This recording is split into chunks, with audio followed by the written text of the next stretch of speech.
Assalamualaikum warahmatullahi wabarakatuh. Halo Soli Soliha yang ada di rumah. Bagaimana kabarnya hari ini? Semoga selalu sehat dan selalu berada di bawah lindungan Allah Subhanahu wa taala. Kali ini kita akan belajar tentang pendidikan agama Islam dan budi pekerti untuk kelas 10 SMK bab 13 meningkatkan kesejahteraan umat melalui wakaf. Pengertian. Menurut bahasa, wakaf berarti menahan, mencegah, dan menghentikan. Menurut istilah, wakaf adalah menyerahkan barang atau benda yang sifatnya tahan lama untuk dimanfaatkan di jalan Allah Subhanahu wa taala. Hukum wakaf pada dasarnya jaiz atau boleh.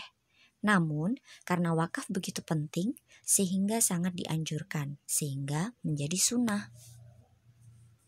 Wakaf senilai dengan amal jariah yang pahalanya terus mengalir, dan wakaf bukan cuma sekedar sodakoh biasa karena pahala dan manfaatnya lebih besar bagi orang yang mewakafkan.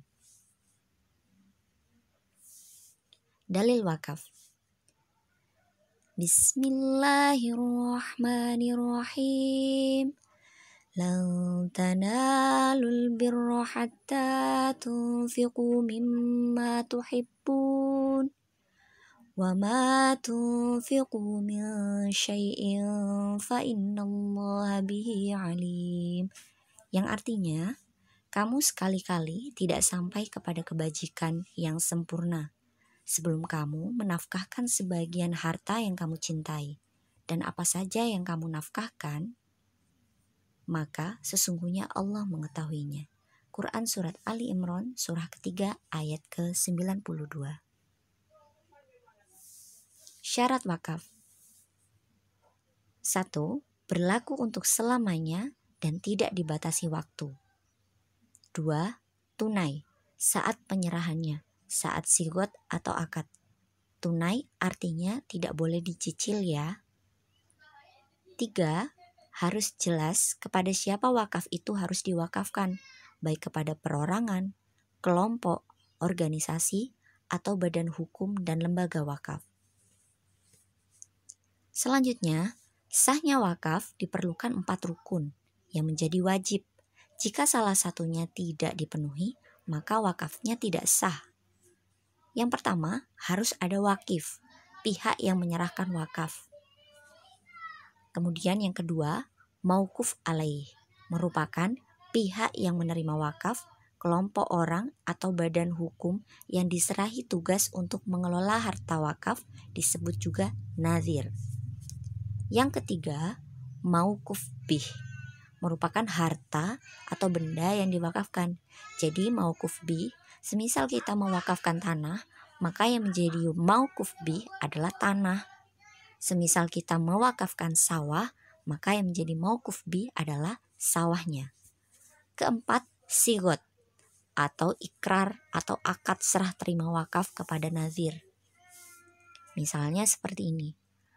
Aku serahkan tanah ini kepada kamu untuk kamu manfaatkan, untuk kamu gunakan agar tanah ini jauh lebih bermanfaat saat aku mengelolanya. Misalkan seperti itu. Itu namanya sigot ya. Atau akad. Ketentuan harta. Harta yang diwakafkan harus sesuai dengan ketentuan berikut. 1. Segala benda yang bergerak atau tidak, tetapi zatnya dalam kondisi baik dan berfaedah. Jadi tidak bisa kita mewakafkan sesuatu yang sudah rusak. Misalkan mobil. Misalnya kita mau menyerahkan mobil itu kepada yayasan untuk digunakan tapi mobilnya rusak. Nah, itu kan sudah tidak berfaedah lagi. Berkurang manfaatnya, berkurang kondisi baiknya. Semisal tanah, sawah, gedung, kebun dan sebagainya. Kemudian yang kedua, harta yang diwakafkan adalah milik sendiri ya, bukan milik orang lain. Misalnya kita mewakafkan tanah yang cuma dititipkan kepada kita, lah itu tidak boleh. Itu akhirnya kita menjadi apa? Menjadi pencuri. Nah, jadi harta yang diwakafkan harus asli milik kita sendiri walaupun hasil warisan boleh, tetapi sudah mendapatkan izin dari dari pewarisannya, dari yang memberikan warisan tersebut. Yang ketiga, yang keempat ya, harta yang diwakafkan atas dasar berhak berbuat baik, digunakan untuk sesuatu yang baik, bukan untuk sesuatu yang buruk. Misal nih, kita mewakafkan tanah, aku berikan tanah ini kepada kamu untuk kamu jadikan diskotik. Itu kan sudah menjadi membawa keburukan diskotik. Kalau kita disuruh bangun masjid itu masih bagus ya, tapi ini diskotik. Nauzubillahi min dzalik. Semoga kita tidak menjadi orang yang seperti itu. Kemudian yang kelima, harta wakaf tidak boleh dijual kecuali rusak dan tidak bisa diambil manfaatnya lagi. Kemudian diganti dengan yang baru dengan hasil penjualannya. Artinya jika barang yang diwakafkan itu tidak rusak, kita tidak boleh menjualnya. Satu contoh, kita diberi wakaf tanah, kemudian tanah itu jauh dari pemukiman warga. Otomatis kalau kita mau membangun masjid, kurang berfaedah juga karena jauh dari pemukiman warga. Kemudian kita jual tanah tersebut, hasil jualannya tadi uangnya kita gunakan untuk membeli tanah lagi di tempat yang banyak warga sekitar, sehingga tanah tersebut bisa lebih bermanfaat apabila kita bangun suatu masjid atau lembaga atau yayasan seperti itu. Jadi diganti pada suatu yang lebih besar manfaatnya, itu dihalalkan. Tapi kalau cuma dijual untuk sekedar diambil uangnya, digunakan untuk sesuatu yang kurang bermanfaat, nah itu yang tidak boleh ya. Mengganti atau memindahkan wakaf diperbolehkan asal memenuhi syarat berikut. Nah ini yang tadi ya. 1. Alasannya jelas dan membawa manfaat. Jadi nggak boleh alasannya itu berbelit-belit. Karena kita pengen pakai uangnya, misalnya akhirnya kita pakai alasan yang berbelit-belit. Nah itu tidak boleh. Kemudian yang kedua, lebih bermanfaat, bahkan lebih bermanfaat dari sebelumnya. Contohnya tanah tadi ya, sebetulnya kan sudah bermanfaat berupa tanah. Tapi kita bisa mencari tanah lain yang jauh lebih bermanfaat karena tanah tersebut berada di dalam pemukiman warga. Berbeda dengan tanah yang sebelumnya.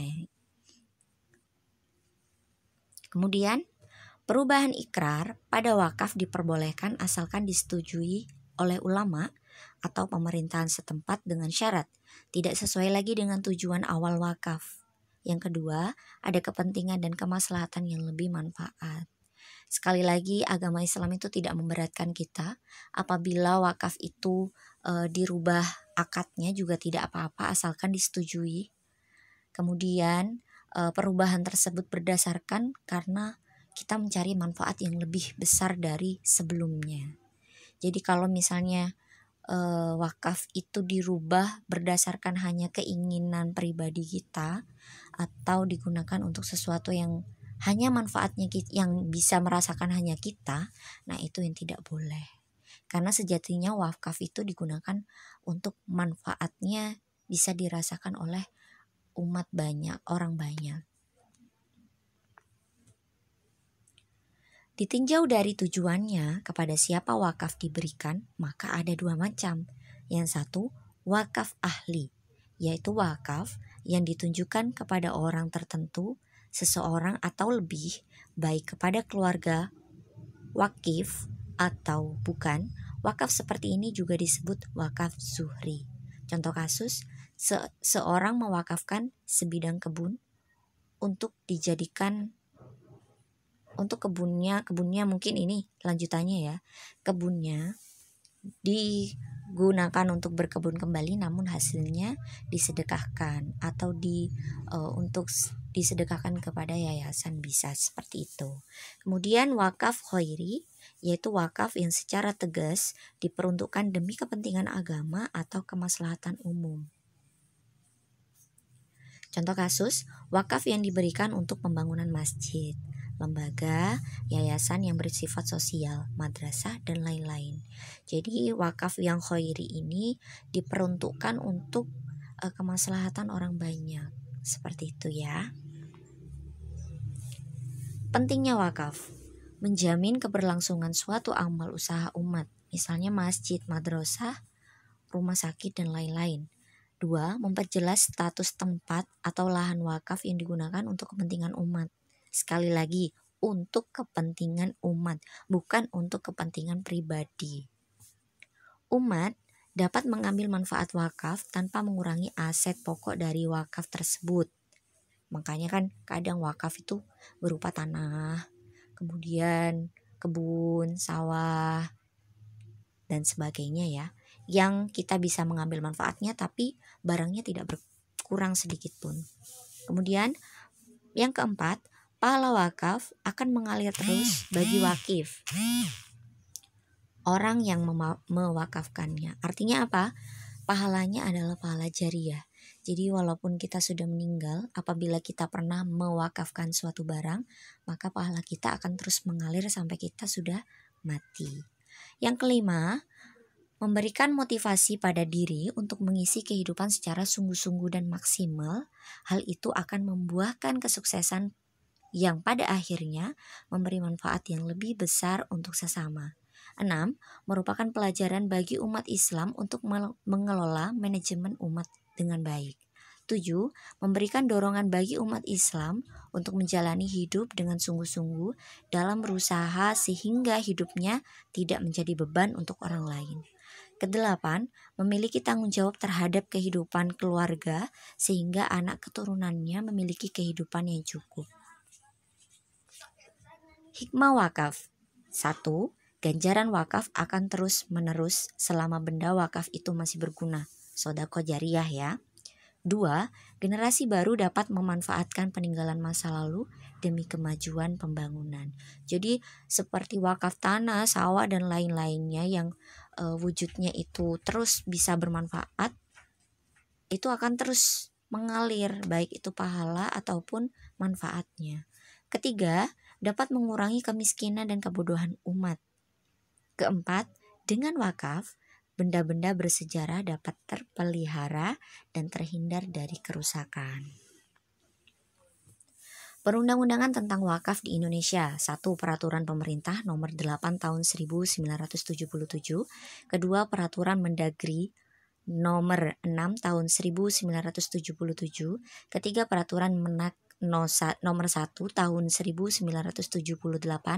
Keempat, Peraturan Dirjen Bimas Islam Nomor Kep P75 1978. Nomor 5, Undang-Undang Nomor 41 Tahun 2004 tentang wakaf. Oke, solihah, mungkin itu saja yang bisa disampaikan. Semoga bermanfaat ya. Untuk kurang lebihnya silakan kalian baca bukunya, kelas buku PAI dan Budi Pekertinya, kelas 10 SMK dan SMA. Sekian dari saya, semoga bermanfaat. Semangat belajar terus walaupun daring. Selamat belajar ya. Wassalamualaikum warahmatullahi wabarakatuh.